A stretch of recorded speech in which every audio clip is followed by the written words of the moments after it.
Como tem, vocês falaram em primeiro encontro, como é que tem sido esse reencontro com as plateias? Ai, é muito emocionante, assim, né? Porque a gente vê a plateia com muita vontade, com muita sede de se distrair, de ter um entretenimento diferente do que todos nós vínhamos tendo dentro de casa, né? Durante todo o lockdown, que a gente ficou muito tempo, principalmente a área do setor cultural, de eventos, ficou fechada.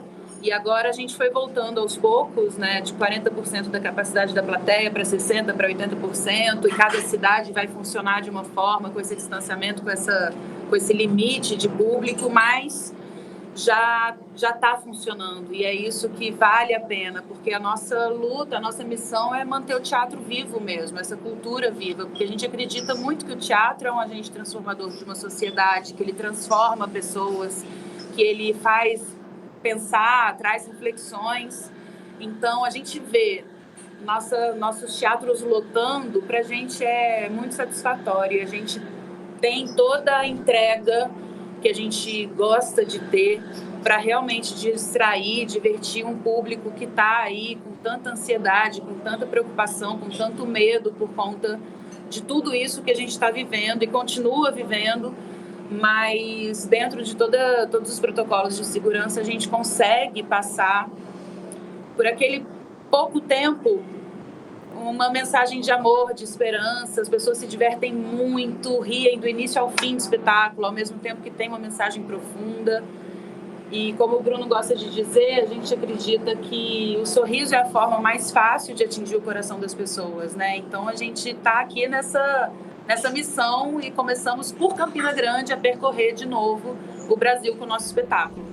Pois é, tem momentos na peça que há a possibilidade de interação com a plateia. O que é que vocês esperam dessa interação, ou como é que já tem sido?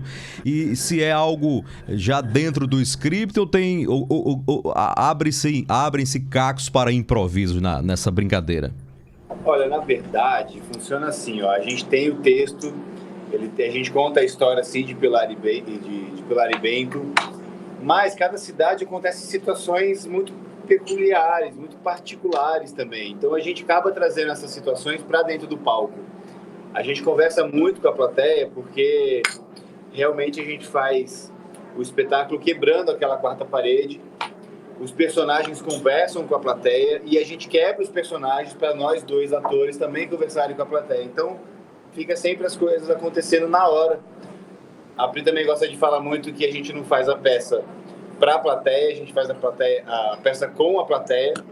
Então, tudo acontece de acordo com a energia, com a vontade do público que está assistindo, com a demanda que eles querem trazer. A gente sente aquilo e consegue colocar no palco para todo mundo participar, para todo mundo brincar, para todo mundo estar realmente numa sintonia, para que realmente o espetáculo atinja o coração de todo mundo e a gente consiga ter êxito naquela proposta que a gente batalha tanto para conseguir. O que é que Pilar e Bento ensinaram a Priscila e Bruno? Eu acho que eles têm uma personalidade assim tão autêntica, sabe? Cada um dos dois. E também uma certa brincadeira ali com a verticalidade. Com a verticalidade emocional de um personagem e a horizontalidade do outro, ou seja, um é mais pé no chão, mais terreno, mais dura, o outro é mais lúdico, tem uma filha de 5 anos e vive num universo um pouco mais cor-de-rosa, né, digamos assim, do que a Pilar, que é uma guarda de trânsito, que dá ordens, né, que tem um jeito assim mais autoritário que ela precisa ter na vida dela, no dia a dia. Então a gente demonstra um pouco que essa questão do gênero também não existe, né? Que ali a gente está vendo um homem mais sensível, uma mulher mais firme, mais dura, desbancando todo esse sexismo, ao mesmo tempo que a gente faz mesmo os dois sendo muito diferentes, eles vão se misturando no decorrer da peça. E aí no final a gente vê que os dois, no fundo, são muito parecidos. E eu acho que isso acontece na vida, quando a gente se propõe a conhecer mesmo alguém, né? A gente costuma dizer que os dispostos se atraem, não os opostos se atraem. Então, Pilar e Bento, eles são quase que uma extensão caricata do que a gente é. A peça foi escrita pra gente, os personagens não são estritamente inspirados na nossa personalidade, mas a gente vê muito da gente ali naquela brincadeira teatral. A gente tem muita propriedade sobre o texto e sobre esses personagens, mas eles é quase como se eles tivessem uma vida própria dentro da gente, assim. Priscila, você contava aqui há pouco na entrevista sobre esse momento que o Brasil vem passando, não só o Brasil, mas todo mundo, com a pandemia de Covid-19, e que abalou muito emocionalmente as pessoas. Como é que tem sido para a cultura lidar com esse momento? Olha, a gente perdeu muito, né? Eu acho que uma coisa que ficou muito claro é que se não fosse a arte, ninguém sobreviveria à pandemia com um mínimo de sanidade, né? Trancado em casa, assim. Porque a gente teve acesso a música, a livros, a filmes, séries. E o não poder fazer show, não poder fazer uma peça de teatro, tudo isso faz muito falta numa sociedade que está acostumada com o social, né? Com o encontro.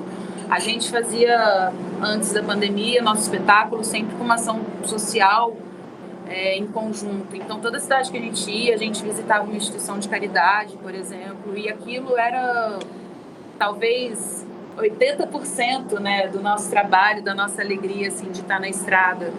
Porque levar essa atenção, esse carinho para as pessoas que se sentem muito esquecidas nas instituições é o que mais alimenta a gente.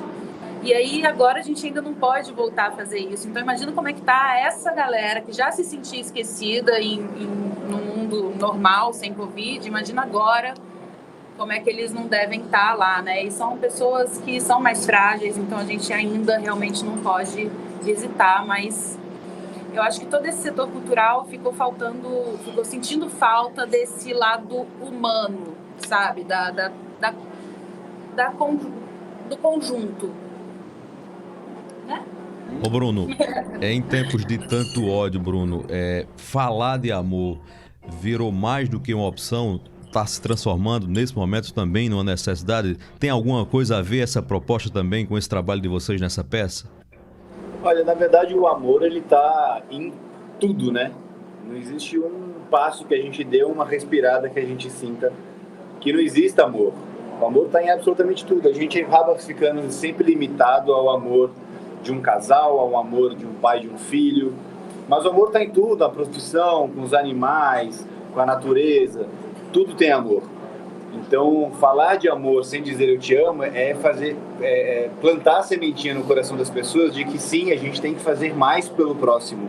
Sim, a gente pode fazer mais pelo país, pelo bairro, pela cidade. A gente pode sim, cada um fazendo a sua parte, transformar e fazer com que o mundo seja melhor. Não só ao nosso redor, mas ao redor principalmente daquelas pessoas que são mais carentes, que é o intuito que a Pri estava falando até agora. Todo mundo é carente, todos nós somos carentes.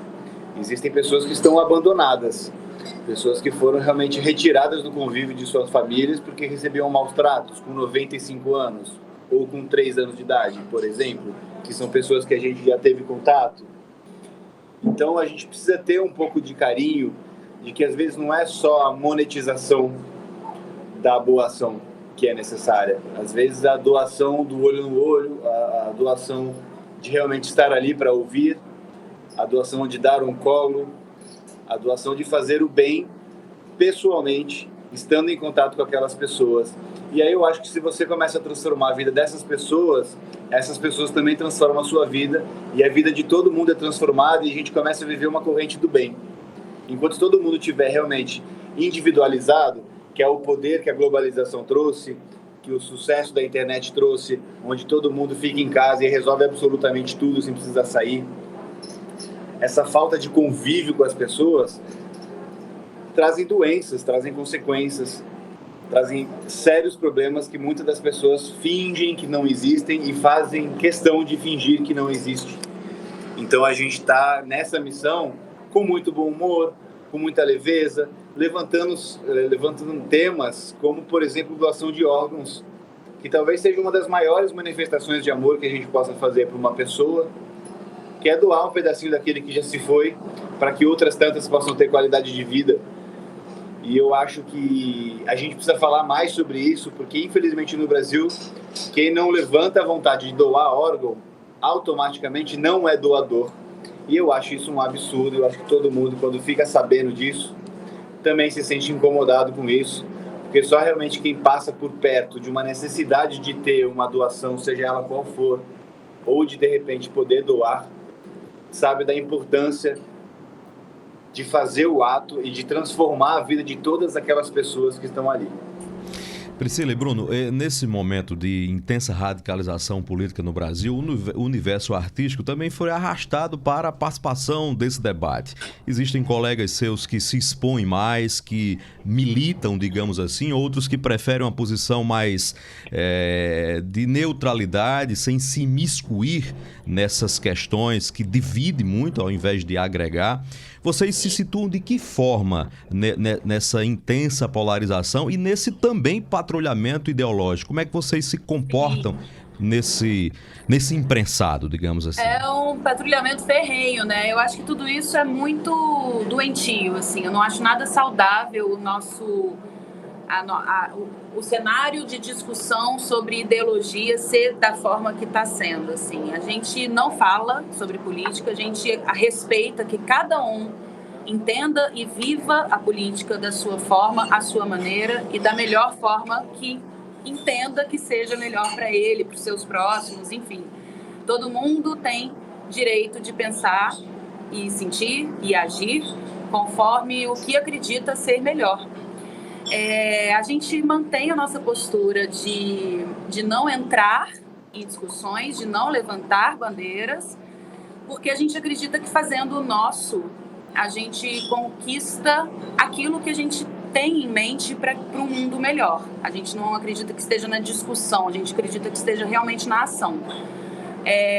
Então, até como um exemplo disso, eu vou retomar todo o assunto que a gente estava tendo agora nas últimas 2 respostas que a gente deu, que está valendo aqui para Campina Grande, como a gente não pode fazer essas visitas, essas ações sociais, que a gente acredita que isso é política, isso é fazer política da nossa forma, pelo que a gente acredita. Está valendo aqui no Teatro Municipal Severino Cabral o ingresso solidário. Então, todo mundo que levar 1 quilo de alimento para doar, paga meia entrada e todo esse alimento arrecadado vai ser doado para uma instituição local.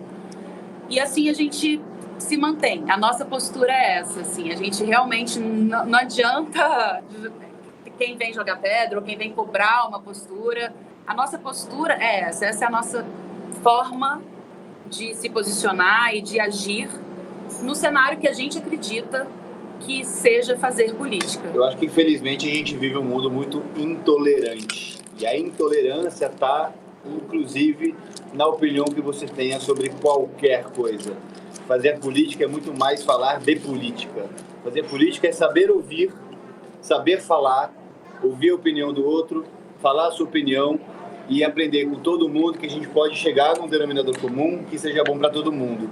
Não tem como uma pessoa que mora num lugar com uma necessidade, com poder aquisitivo, ter as mesmas necessidades que uma outra pessoa que mora geograficamente do outro lado do país, com outras questões necessárias para elas, básicas inclusive.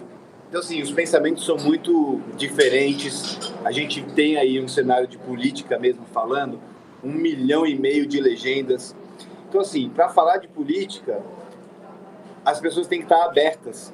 E a gente não vive nesse momento de abertura. Então, para reforçar, a gente vive num momento de tolerância.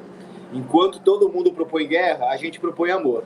Então, para propor o amor, a gente faz o amor e leva o amor para aquelas pessoas que passam por nós, desde as pessoas que trabalham com a gente, que convivem com a gente, que passam pela gente no nosso dia a dia, até as pessoas que a gente pode ajudar também com a nossa peça, também com levando mantimentos, também trazendo elas para poder assistir gratuitamente o espetáculo. Como isso está em falta, até essa escolha que vocês fazem do equilíbrio, paga-se também um ônus e um preço. As pessoas cobram e condenam quem tem essa posição de equilíbrio, digamos assim, e de tolerância. Porque no Brasil de hoje, se você não tiver um lado, você obrigatoriamente tem um lado, mesmo que não tenha. Vocês estão dispostos também a pagar esse preço para manter essa posição de vocês, saber das incompreensões, às vezes das agressões e feridas? Olha, as pessoas que agridem, elas ficam com seu próprio veneno, assim, né? Porque não atinge a gente. A gente mantém a nossa postura e a nossa forma de lidar com tudo isso. Então, realmente, pra gente, desculpa, pode apedrejar o quanto quiser, que vai bater na... A gente chegou num lugar em 2021, onde a gente ainda é necessário falar de preconceito, onde as pessoas realmente são preconceituosas. E algumas dessas pessoas, como você falou, que levantam bandeiras e tudo mais, que são mais fervorosas, elas são essas pessoas que levantam bandeiras para reprimir o preconceito, seja ele qual for, homofobia, questão racial, seja qual for. Mas essas pessoas que são muito fervorosas, elas também atuam no preconceito quando elas não conseguem ouvir a opinião do outro, que é diferente da dela. Mesmo que o outro tenha uma visão a qual ela julga ser errado, a qual ela julga ser incabível, você tem que entender que aquela pessoa, dentro da referência que ela tem de vida, dentro do cotidiano que ela tem, dentro da cidade que ela mora, dentro das referências que ela aprendeu na vida dela, para ela aquilo é certo. Então você tem que aprender a ouvir e aprender a aceitar que a pessoa tem uma opinião diferente que a sua. Você não é certo, ninguém é dono da razão, ninguém é melhor, ninguém é pior. Somos todos iguais, somos todos caveira, somos todos pele, somos todos pobres, todo mundo vai morrer, todo mundo vai para o mesmo lugar. E as pessoas preferem fingir que isso não acontece. E aí elas preferem viver com uma diferença de gênero, onde mulher é diferente de homem, onde o homem não pode cortar o cabelo como de uma mulher, a mulher não pode cortar o cabelo como do homem, que o corte do cabelo da mulher, quando é curto, chama de Joãozinho. Será que isso não é machismo? Será que isso já não está um preconceito também incluído nisso? Então a gente tem que trabalhar com as coisas pequenas, e as pessoas que levantam a bandeira, elas têm que levantar a bandeira no geral. E o geral é, se eu estou levantando e eu sou contra o preconceito, eu não posso ser preconceituoso. E o preconceito, às vezes, está em não ouvir a palavra do outro. Bruno e Priscila, muito obrigado pela gentileza de vocês, sucesso no espetáculo. A gente só quer registrar aqui que nós nos associamos a essa posição crítica, não estão sós, altiva e independente de vocês. O Brasil já está cansando, acho que enfastiado e doente, como você usou essa expressão. Nós estamos adoecidos e é preciso... Uma das características da humanidade é exatamente raciocinar, pensar, e nós não podemos atuar como primitivos. Eu acho que uma das características da humanidade, além dessa, é ser humano, né? A gente tem que ser mais humano. Acho que as pessoas estão, enfim, estão voltando a esse ponto instintivo, né? De não tolerar quem pense diferente ou quem haja diferente, assim. Se a gente for fazer uma pausa e parar para pensar na própria vida, todas as vezes que a gente tomou alguma decisão baseada na raiva, no ódio, a gente se arrepende até hoje. Então, não dá para falar de coisas sérias tomado pelo ódio e pela intolerância. A gente precisa realmente estar aberto, pensar no maior, que é a paz, que é todo mundo conseguir viver em harmonia e alegria, e a gente conseguir realmente fazer com que todo mundo tenha condição, de uma certa forma, igual. Então, eu acho que é assim, gente, você faz o seu, sabe? Se você tem a sua forma de pensar, faça da sua forma. Você não precisa exigir que o outro faça da sua forma, né? Então, assim, conviva com a sua ideologia, haja de acordo com a sua ideologia, se responsabilize pelas consequências da sua ideologia, tenha consciência tranquila de que você está fazendo isso porque você acredita, independente de qual lado você está ou se você não está de lado nenhum. Então, sejamos mais humanos mesmo.